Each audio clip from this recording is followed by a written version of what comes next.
How's it going, guys? Welcome to the Talk4 Podcast. So excited to have you here today and show you this fantastic episode. Just want to say quickly that episodes like this one and all the ones before and the ones in future are made possible by people who subscribe.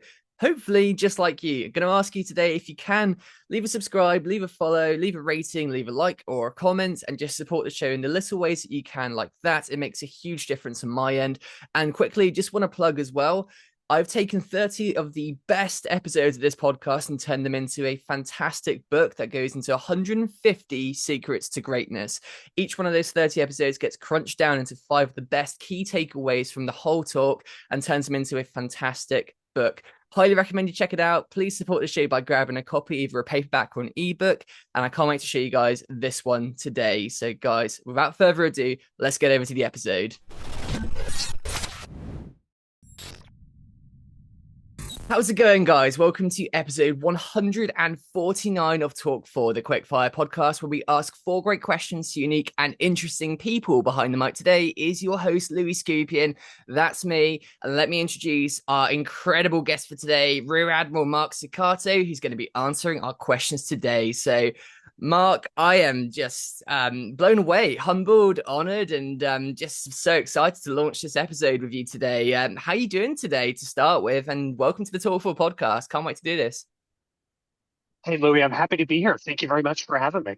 It's going to be really, really great episode. One of those ones where just looking at, you can go on a LinkedIn profile and scroll down and you can just keep scrolling for a very long time. So much incredible stuff that you've done, a lot to unpack here, but let's begin with the elevator pitch then. So kind of 30, 60 seconds roughly, just a little snapshot into the life of you, really. So who you are, what the day job is, and just kind of a quick little intro into the life of you. And then we're going to dig into it on the big scale, which is going to be a whole lot of fun.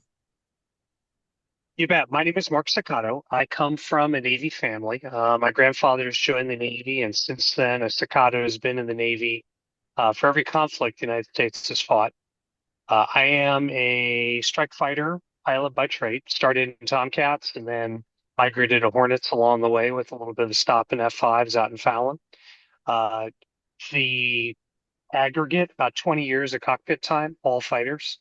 When I wasn't flying, I spent a lot of time in the Pentagon working on requirements, acquisition, how the Navy as well as the federal government buys stuff. The third act of my career has been in complex installations. Currently, I'm the commander of Navy Region Northwest, where my teammates and I manage all shore activities and naval installations in the northwest part of the United States. It's been a great ride. I've been fortunate. I've been able to live my childhood dream as an adult, and all things end for everyone. But while it's going on, I've loved every minute of it. That's brilliant. I'd love to tie it back then, and let's have a look at the backstory and all that then. So, like you mentioned there, childhood dream, you got to live that, which is, I think, is really everyone's dream goal, really. I think that if everyone Yep. could live their childhood dream, they'd be very happy people. So I'd love to go back there and start with the kind of look at really where all this began. So what was the inspiration there? What was that childhood dream specifically? What were the kind of early inspirations for you? Any mentors along the way? And then after that, we're going to dig into getting into the military and that career path there. But yeah, let's take us back to those early roots, really. You bet. So I was that little boy that was obsessed with airplanes. The furthest back that my mom clearly has evidence of it was kindergarten when we all had to draw a self-portrait on the ever-present manila paper that most folks remember. And mine was of me wearing flight gear. I suspect that I was a bit influenced by the pilots in the original Star Wars movie. And then when I was in the third grade, my dad took me to the Texas State Fair. And at that time, it was held at by the Cotton Bowl in Dallas. And the Air National Guard had dragged an A-10 over to the Cotton Bowl. And I waited in line and I was able to sit in it. And that moment, fit hands on the controls, probably a few little pew pew pews involved. That was the moment. That was where after that trip to the state fair, I never wanted to do anything else in my life. Um, it my teachers became a little annoyed by it. My parent teacher conferences usually involved them talking in hushed tones about how they were bothered by my obsession with fighters. And it never ended. It led me to the Naval Academy, flight school, and then to carrier aviation. Brilliant. So getting in then, so you got in, you found that you had that passion, you wanted to pursue that dream, and when did that become apparent that that was actually possible for you to actually become a pilot? What was the kind of career path like there? And just share any kind of pivotal moments really in the career that you feel maybe started to shape those initial kind of reps towards becoming a great leader and yeah, problem solving situations, just any moments there that sort of felt like pivotal moments really towards shaping you to where you are today. Yeah, wow, there's a lot to unpack there. So I went to the Naval Academy, and my junior year, which is when you do all of the medical testing in preparation for being commissioned, that's kind of when I knew, once I knew I was physically qualified to be a pilot, that's when I knew I would get my chance. I had the grades to go to flight school, and for me, flight school was that seminal moment where if I wasn't going to get to my dream, it wasn't going to be out of lack of effort. So I studied far harder in flight school than I ever did in college. It went my way. Entered into the fighter community. I started in F-14 Deltas, which at the time was the Navy's newest aircraft. When I flew them, they were 6 years old. And uh, when the once you become a naval aviator or a naval flight officer flying fighters, it becomes an obsession. If it wasn't already one, it's all you ever wanted to do. And my strengths in the jet were in the tactical environment, fighting the airplane. I was a thoroughly mediocre ball flyer behind the boat, but I excelled at fighting. And that knowledge about my own individual skills and weaknesses is why I really became focused on Top Gun. So I was fortunate to get picked. And when I picked the one moment in my career that has been most seminal, it was going to Top Gun and then graduating. It's There have been a couple moments along the way that have sort of determined the path of my career, but far and away, Top Gun was the one that really drove the bus. It set me up on the trajectory of my career. It provided the basis. And as it turns out, it became a foundational element of how I approach leading teams. And that many of the lessons I learned in the cockpit in a Top Gun, they translate very, very well outside the cockpit as well, because Top Gun, above all else, is an extremely focused learning organization. And there's a lot of lessons there for anybody who wants to cultivate or be part of a learning organization. And that really, once I transitioned into the world of installations and leading complex teams, that became one of the things I focused on was how do you simultaneously manage standardization while inculcating and encouraging innovation and individual achievement and action. Um, it's been a great ride. I wouldn't have wanted it to go anywhere, any way else. When I look back on my time in the Navy, now 31 years, I wouldn't change a thing. Yeah, definitely. I've there's been a few people who've come, through the opposite end of this computer for me who've been through Top Gun as well, and they've spoken about the culture Mhm. there and what it was like and the experience. And as much as I try to dig into it, there's obviously a level of secrecy that is always maintained about Top Gun, which I find is quite funny, trying to unpick little bits and bobs of what the real thing is like over there and stuff. And I think every time we get just a little bit closer to figuring it out, but the general consensus is just that the high performance culture and there's a feel of the place and the people there. There's just something incredibly special about it. So, in your own words, what do you think it is that makes Top Gun so special? And, what were some of those really, really key, unique lessons that you felt like you learned there, which you don't feel like you would have picked up anywhere else apart from Top Gun, do you think? So I don't think there's anything mysterious about how it works.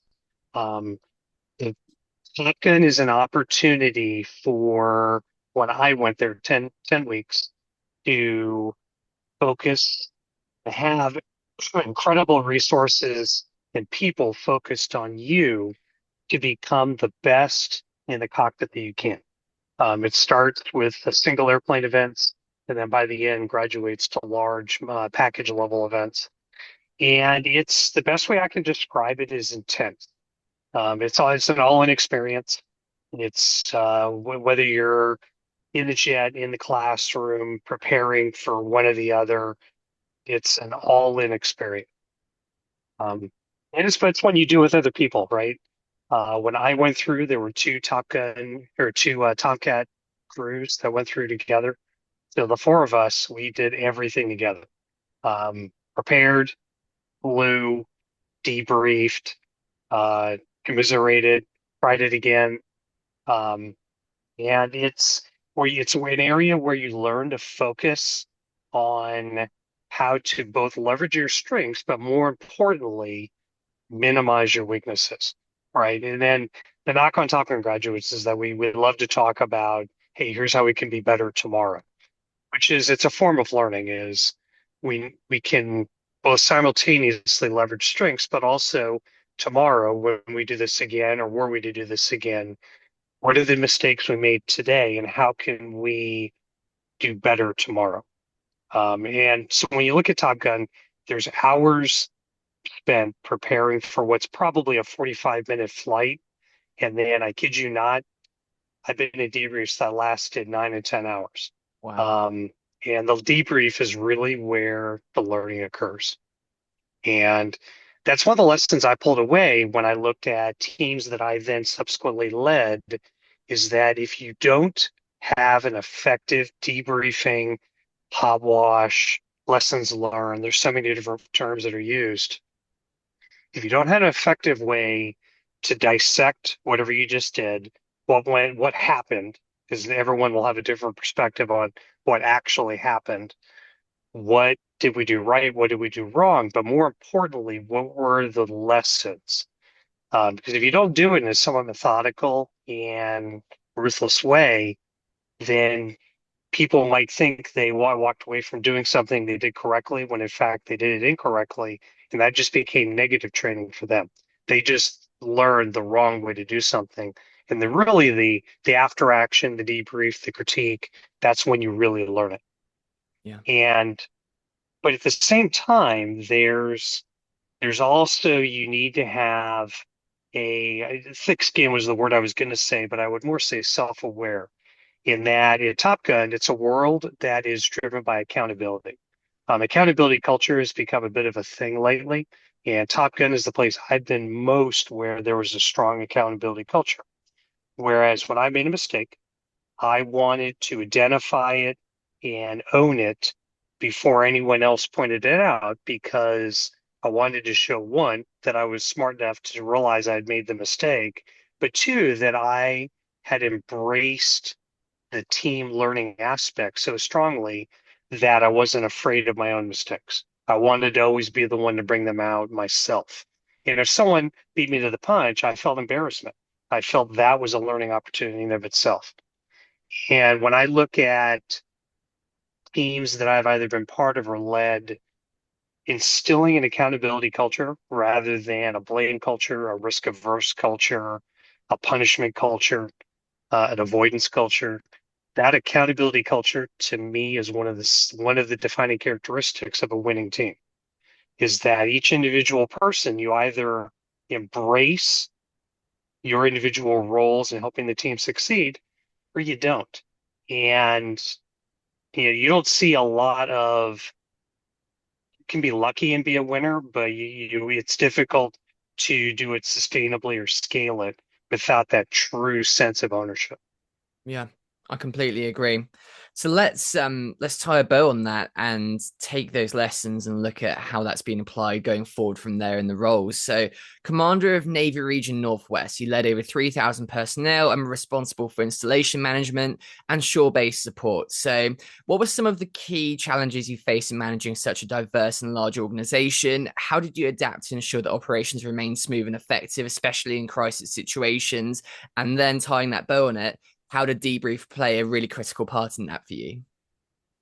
Sure. Well, so to emphasize, it's not about me. It's about my team and all the people I work with. And because it's a collaborative effort.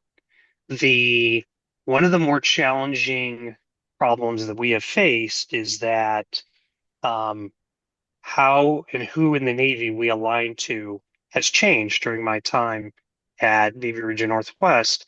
And how do we both twofold problem? How do you pivot a large organization away from a programmatic view and more towards what my primary customer, U.S. Pacific Fleet, what they're concerned about, their desired outcomes they need.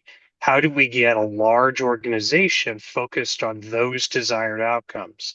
But at the same time, we also need to strike a balance between standardization and focus on that large, for us, four desired outcomes, while simultaneously encouraging and enabling individual achievement and initiative. Right? Because at the end of the day, it's all of my teammates in so many different areas. We have 40 major product lines that how do we keep each of them focused on initiative and enabling their success while simultaneously keeping everybody marching along and aligned to where we're not a pack, we're a team. It's something we work on every single day. We have wins and we have losses, but the key elements are when it doesn't go our way, even if we win lucky, we spend a lot of time talking about, well, why did it happen? What could we have done different? How do we inculcate those lessons to where people who didn't physically witness it still learn the lesson, right? Because our team never sleeps, right? At any given point, somebody's on duty, somebody's off duty, somebody's coming on duty, and somebody's asleep. Um, and how do all of them learn the lesson, even though they didn't happen to be present at the time? It's a scaling exercise, and one we've been progressively getting better at during my entire time there. I'm very, very fortunate that as a team, we've got a lot of great folks, and we have an extremely strong culture. Culture has become, along with innovation, our real asymmetric advantage, particularly as we work through hardship, we work through increasingly difficult resourcing. Just there's no one ever has all the money in the world. So as we work through how to do more with the resources we've been given, it's culture in the end is turned out to be one of the things that we pay a lot of attention to it, and as it turns out, we're right because it's become what has improved. Um, while I've been there, our retention has gone up dramatically, and that's not due to me, by the way. That's not me claiming credit for it, but rather the team as we've coalesced. It's people stay. People are happy to be there, and people are always looking for ways to help the team. Right. I've heard some great concepts in here about morale being one of the biggest contributing factors to that. And I've heard other people talking about the whole, like you mentioned, the accountability culture and all sorts of great concepts. But what do you feel like is kind of the gel to the mix in that achievement there then? What is it about the culture that's so profound there that's increasing that retention rate and making it such a positive, great place where people want to stay and want to work hard and think for themselves and do such impactful work? What are some of those big ones there that make it or set it apart, would you say? I think it's a couple things. I think it is people want to feel like they're part of a team, right? Nobody ever wants to just work alone. Um, Folks want to feel like they're on a successful team. They want to feel like what the work they're doing is meaningful. But more importantly, I did feel folks want to have the freedom to make a difference. And that happens in so many different ways, right? Because all of us have different personalities. And as a leader, that is one of the more challenging problems to our balances to strike is we want folks to feel when they have a good idea, we're going to invest in that idea. But at the same time, those ideas, they do need to align to a greater effort, or in our case, our four desired outcomes. And that has been an area where whether we're lucky or we're good, we struck a correct balance. And that's really been where a lot of our successes have come from. Many of our newest and most innovative ideas come from our newest and most junior teammates. And we do our level best that as long as it's within the bounds of statute and policy and is meets a measure of safety, we're going to invest in those ideas.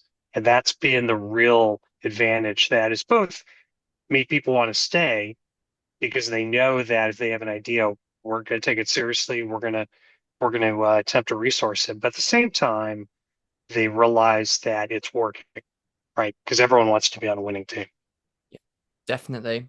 And I know you kind of disclaimed yourself a little bit there almost by, sort of saying it's the people and it's not you and stuff, which is very modest. And I think that's a great character trait of a leader and a lot to be learned from that. But ultimately you are the commander and you are at the helm and you are inspiring changes and you make decisions. So from your point of view, what kind of leadership stuff are you employing there that you feel like have made a big difference towards the team culture there? Because obviously we've seen like a shift and you've said the retention rate's gone up. So there's definitely the people, but then obviously these things always, have something or a large part to do with the leadership as well. So from your end of it and kind of like the top end of it, what stuff have you been trying to do that's helped out there as well? So what I focus on doing is enabling team and individual success. And that's actually something I learned in the cockpit is when you're in a fighter squadron, ultimately the squadron and the missions we fly are the success is created by individuals who they're get the job done or they don't. So therefore, as a leader of that fighter squadron, you're always looking to set up your air crews to be and maintainers to be in the best possible situation, which is a lesson I took once I moved away from the cockpit, in that my goal is to provide some direction and help that we all make sure we're all going the same way. But beyond that, I want to step back. I want to enable and resource and protect my individual teams such that they can innovate, they can actually succeed, because when they succeed, we all succeed. Um, the part that I help do is I is the resourcing element of it, and every now and then a little nudge here, a little nudge there to keep us aligned really to what our customer wants. Makes sense. So, Navy Region Northwest, what can you tell me a bit about the mission there then? So, like you said, over 3,000 personnel, a lot of people doing some really important work. What can you tell us about what goes on over there? Yep. So we're in the business. The technical term the Navy uses is base operating support, which tells you nothing. So when my mom says, "Hey, Mark, what is it you do?" What I tell her, here's what I tell her: we do three things. The first is I and my teammates, we coordinate 40 major product lines that are extremely diverse. In many ways, we're a conglomerate rather than a cohesive Navy organization. We have archaeologists on our team. We also have SWAT teams on our team. We're very, very diverse. The second thing that I personally do is I spend a lot of time working on stakeholder engagement. For example, there are a large number of military organizations in the Northwest that, while they sort of kind of work for me, at times they just work with me, and making sure that we're all working together just requires effort, requires engagement, requires working with our other partner organizations, both in and outside the federal government. And then the last thing that I do is the Navy Region Northwest and I are the default face of the Navy in the Pacific Northwest. So if someone in Seattle, which is a Navy town that doesn't always realize it's a Navy town, if they are curious, hey, what is the Navy doing about it? 9 times out of 10, they're going to find their way to our door. And as a result, I do a lot of community engagement, helping the greater Pacific Northwest understand why the Navy there. It's the third largest concentration of U.S. Navy in the world because of geography, because of the Great Circle route that connects the United States and the Asia. The Seattle Metroplex is the closest major port to that Great Circle. So it's why the Navy was originally put in the Pacific Northwest, and it's why we continue to have so much Navy in the Pacific Northwest. Makes sense. So digging into this a little bit more then, so looking at the work that's being done over there, some of the things I've got jotted down here. So you played a pivotal role in testing and fielding new technology. So that includes unmanned systems and private 5G networks then. So Mhm. question is, how do you approach integrating emerging technologies into military operations? And what do you see as the biggest opportunities and challenges in adapting cutting edge tech to defense applications? So, bit of a big question, but I'm looking forward to hearing what you've got. Yeah, I feel like that's a nice low hanging curveball I can take a big swing at. So the there's a key element in with new technology. So for us, it's unmanned, counter unmanned, a lot of multispectral sensing, a lot of connectivity to include private 5G. Uh, what we are focused on doing is finding use cases for those technologies to better protect, better enable, better do our core missions, and then working on the integration piece. One of the things that we offer many of our startups and emerging tech partners is the opportunity to test their technology in real environments, which is not as commonplace as it sounds. And through partnering with them, we're able to simultaneously figure out some of our integration use cases. So, for example, if a company has a cool new technology or a cool idea, typically we are going to want to find a use case for it, then integrate it into a greater scheme on how we're doing something. And as a result, by testing it, they learn something, we learn something, and then once we find a match, we'll work with the greater Navy to scale that technology. So 5G is a really good example. 5G is if you want to connect all sorts of disparate things that need connectivity, specifically internet or data. We could lay fiber, or we could run microwave networks, but those are both onerous and really, really expensive solutions. The power of 5G is you can get high bandwidth, and I can connect all sorts of nodes and tools to that network. We currently run the largest private 5G network in the Department of Defense for one of our installations. And we use it as a both an integration and a test environment. How can we better develop and then couple tools to our greater effort? It's something we want to scale. We're going to set up a second 5G network right now, but we want to test different things on that network with an eye towards getting much closer to that, being able to scale it and then field it at multiple bases. Yeah. It's an area where we know that the future we need to get to is going to involve these technologies, and we're in an ideal place to help test, integrate, and then with the greater Navy to help scale them. Definitely. I mean, it's obviously very clear you've, got a very big role here within, managing billions of dollars in defense programs. And, it's a hell of a big thing to be doing. And just wondering then, kind of on the back of that, really. So, with these kind of emerging new technologies and innovations that you're working with, what kind of is the process, I guess, from a leadership standpoint to ensuring that they work and they ensure they hit the goals short term operationally, but also long term with a strategic vision? So, how do you kind of manage that? What's the process there for doing that? And yeah, just kind of, from also like a funding standpoint, how does that look? So, two different questions. From a perspective of integration, we've taken a page from our Seattle tech partners, and then we're very, very focused on piloting and quick, for instance, testing. We've discovered several times that it didn't really work or our approach was not quite right, but we figured it out quickly. Rather than attempting to study it and do it once, we're actively iterating on many of these problems. And once we find an iteration that seems stable, it integrates with certainly the connectivity that we need, and we can work it into many of our other existing systems. We have somewhat unique fiscal authorities compared to governmental organizations that if we can't directly acquire it ourselves, we will then move to a scaling partner to either put it on contract with a more larger view of it, or we'll turn to the Navy's acquisition community to do it for us.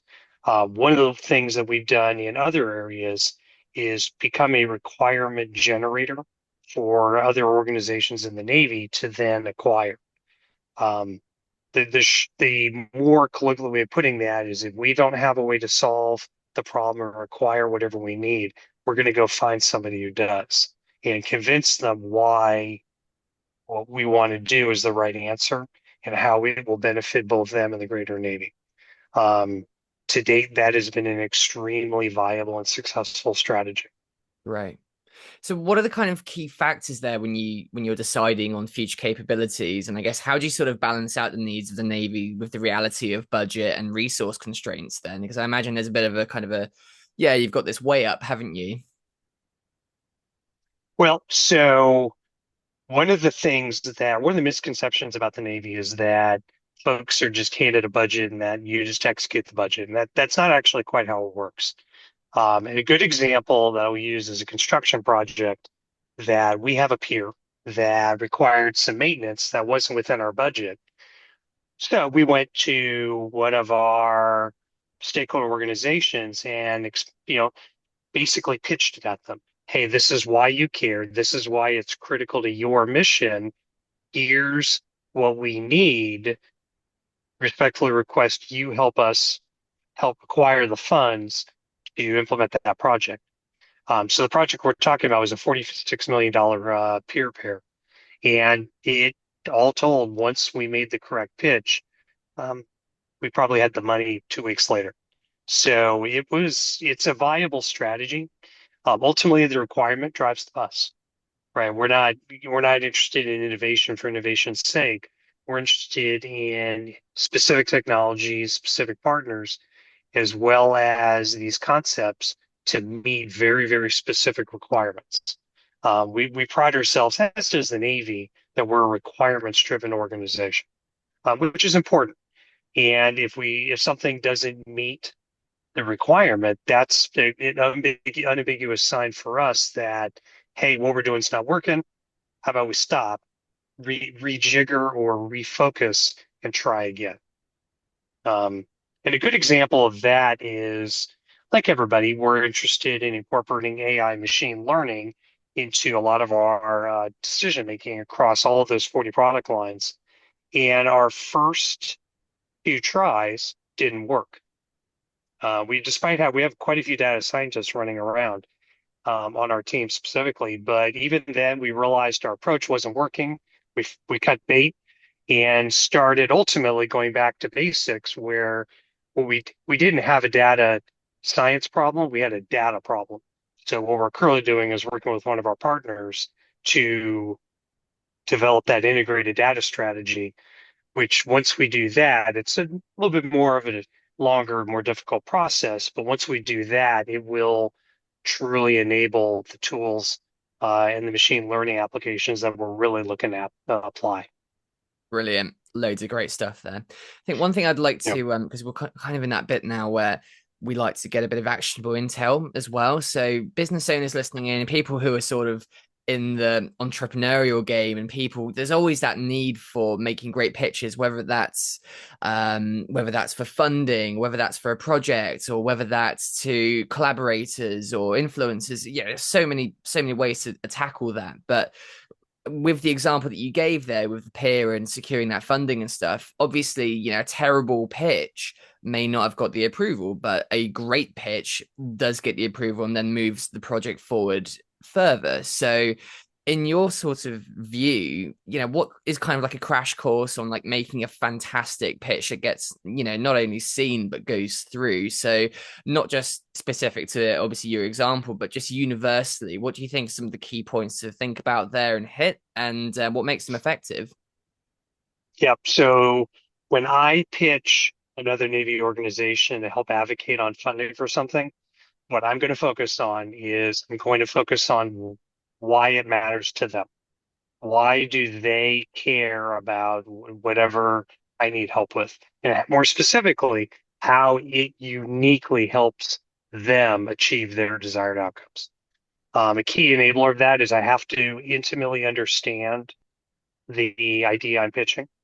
And I also need to understand how in this case, the Navy's money and contracting works, right? Because I have to, if I want to make a viable pitch, hey, this is why you ought to fund it. This is why it's the right tool for you. By the way, here's what I need. The what I need part has to be based in my case, how the Navy or the Department of Defense actually moves and spends money. My Pentagon experience has helped there. I have a strong understanding of Navy requirements as well as how the fiscal authorities within the government work, which has frankly enabled, it makes you a more credible pitcher when you do that. Nice. And in terms of what you mentioned there with just understanding people's goals and understanding what they and how it can benefit them, what's a really good way to start to develop the skills to start to develop the reps really of seeing that and understanding that and being able to put yourself in a position where you can mentally imagine what these people or the organization needs. So, yeah, any advice there, figuring that part of it out? Well, I'm a strong believer in practice, and uh, that's something that my experiences in aviation taught me. And we do it every day. We are constantly pitching friends, family, who we meet randomly on the street, some cases ourselves on things. So the opportunities to talk somebody else into something they're pervasive in humanity. So I think you can practice presenting an idea and explaining why it matters to somebody else without having to do it in a business or governmental context. I do think those opportunities present themselves everywhere, and each time that presents itself to us in daily life, we either seize it or we don't. I agree. Totally agree. Fantastic advice. I think it's Yeah. a really important thing. It's been really important to me too, especially in this industry, just figuring out what people's goals are strategically with media to then understand how creating opportunities or pitching people on ideas for projects or video projects, how that can actually benefit them as well. So yeah, I completely agree. You have to put yourself in other people's shoes to be able to create a pitch that's really effective. So lastly today then last section is for the people coming through. So I mean the future of the Navy, the future of the world is all based in the youngsters and youth essentially. So seasoned leader, what advice would you give to young officers and aspiring leaders in the military who are aiming to navigate complex challenges and lead teams in the future to success, especially in an ever-changing environment where right now of the world and just everything that's going on, the whole narrative and everything, it feels like the tectonic plates are all shifting everywhere. So how do you kind of navigate all that when you're coming through and going towards leadership? Yep. So two different groups of people, I think, for younger folks who have not yet gotten into what they want. My advice is as I'm pretty consistent on this one, is never ever give up on your dream. Right? Don't talk yourself out of whatever your particular dream is, whether it is to do something in the military, whether it's to open a cupcake shop, whether it is to be better at something today. Not giving up on yourself is it's the first step, which I think is a trite way of putting it, but it's incredibly important.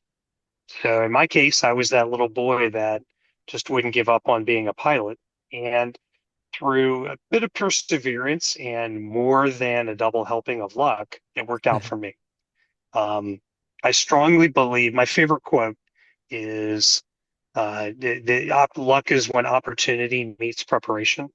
For a long time, I thought it was Pappy Boyington that said it, and then I later learned it was a Roman philosopher that he stole it from. But that quote has a lot of truth to it in that I can't always control opportunity, but I can make myself open to opportunity, and I certainly control preparation. So don't ever give up on dreams. Fantastic. For budding leaders who maybe are already in where they want to be, but are trying to figure out how to lead. My advice is never ever forget that your team is who does the work. And therefore, being a leader isn't necessarily about being a field general, it's about enabling your team to succeed. And that's very situational. And for me, the vast majority of my experience has taught me that 9 times out of 10, the great leader is the one who can get his team to coalesce on a vision, but more importantly, then enables his team or their team to, to succeed, right? So, in my current team, which has also been true for every leadership opportunity I've had in the Navy, whether or not the team wins or loses is not due to me, right? I'm not the one doing the work. I'm not the one every day coming up with incredibly innovative new approaches. My role in it is to enable the team to succeed, and that it goes by a lot of different terms. And if you study leadership, servant leadership, humble leadership, Crystal's Gardner approach, there's so many different terms for it. However, ultimately, it comes down to my role around here is to help my teammates succeed and actually win the day. And then last one on a bit of a personal front, a question I really like to ask because we get such interesting answers from this one. That if you had a chance to speak to the young you, so 12, 13 years old, running around kind of eyes full of stars and thinking about jets and being in flight suits and stuff. I don't know what stage you were at that age, but young you had a minute to speak to him. What would be your advice for the young version of you looking forward to doing all of this great stuff that you've gone on to do? Yep. So my advice, it would be that, hey, young Mark, right now you think flying is all about the airplane and the activities and the missions. But when you look back on it, your memories are going to be of the people you did it with. And therefore, don't forget about them. I like it. It's a heavy hitter. Yeah. Well, that's Well, the but it's yeah. true. When I think of when I was young Lieutenant Junior Grade Staccato, I was obsessed with skills and specific acts. But when I reflect on it, looking backwards, what I see is the people I did it with.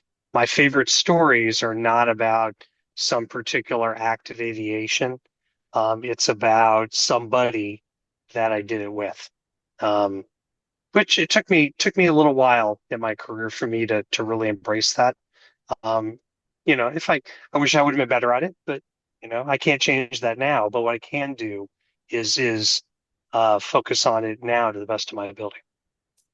When was that you had that realization? Because obviously that's something that comes of age, I suppose, and you go through those experiences. And is it something that it took you a lot of self-reflection, a lot of time thinking about those memories and what your favorite part of all that was to realize, or did you know kind of straight away after some of those experiences that the most important part of all that was the person standing next to you through all of it? Yeah, talk to me about that. Yeah, everyone innately knows that they fight for the person next to them. But for me, I knew it all along, but where it really crystallized when I was the commanding officer of a squadron. Um, in that I all along I loved what I did. I loved the flying, but along the way I also loved the teams that I was part of, right? Because teams working on crazy difficult problems. When I was a squadron CEO, we did 2 aircraft transitions while still keeping our full load of flying going for all of our customers. And the maintenance department and the young sailors who pulled us through that. And I grew really, that was the moment where it really crystallized for me. Something that I kind of known all along, but maybe didn't fully acknowledge. Mm, now I learned. I fully believe it now. But like there may be just the air of a there I was story kind of towards the back end of this podcast creeping up here because you're speaking about these great experiences and those amazing memories and then thinking back on them, it's the people who are next to you and your teammates and time at the squadron. Any big highlights there? Any shining star in terms of those memories that just you just think back to and you just think, wow, that was just the pinnacle of being a root and toot naval aviator wearing shades. Yeah, anything like that? I'll tell you, most of my favorite memories and some of my best stories, which I'm not going to tell here, by the way, they're not about me or my teammates being cool. They're about us making some hilariously ridiculous mistake, and then whether we're lucky or good, managing to recover from it. I don't. My favorite memories are not of us winning, but typically of us doing something dumb. Um, and then when I do think about those memories, what I do see is a look on people's face, the sheepishness or the, oh God, that worked out for us. Those kinds of moments. Yeah, the cool Stein story moments, those ones, eh? Well, that's the difference uh, between movies about fighter pilots, and fighter pilot memories. Is in the movies everybody's cool. In in your real life, you're remembering, the dumb things that all of you and your teammates did. It's a great culture. So tying this off then, so we've gone through those four big questions, but we've, like I said, you've had your time to have a think about what that shameless plug might be. So before we round it off, shameless plug moment then. So please do take a minute, promote anything that you're working on, want people to take a look at, or just something you believe in. So to give you a few ideas, that could maybe look like a bit of recruitment work, or that could even look like just learning a little bit more about the mission you guys are doing there. If there's somewhere to go from here and have a bit of a read up. So yeah, there's a couple for you. Yeah, fire away. Yeah, so my shameless plug is, if anyone has not recently found a way to empower someone who's young, meaning someone who's not quite marched down their path in the world, find a way to do it. Because when I talk to a lot of schools at different levels, and when I do it, my standard thing I tell folks is find a way to contribute to our society and follow your dreams rather than consume it. Um, and I've become a believer in that the older I've gotten, is that it's easy in a society that likes to talk about self-absorption to believe that that's all there really is. But I've come to believe that investing in other people, and particularly investing in young folks who are all ambition and dreams, it's one of the ways we make all of us better. I really believe that. And um, sometimes people do it willingly, other times less so. And that's my plug, is go find a way to convince someone who needs a little bit of advice or needs your help. Find a way to go encourage them. Find a way to make them a little bit more confident about following their dreams. I love it. That's a really good one.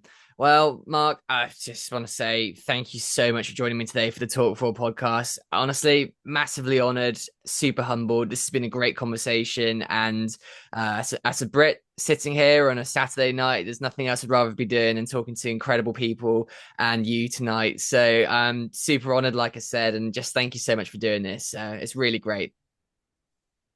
Yeah, Louis, it's been my honor, my true pleasure. Thank you very much for inviting me. Thank you. I'm so glad we could make it happen. And thank you guys for listening. This was episode 149. If you'd like to listen to the past episodes, go and have a look at the channel. If you'd like to listen in for the future ones too, make sure to hit the subscribe button and spread some love by leaving a like and a comment. See you in the next one. Good night.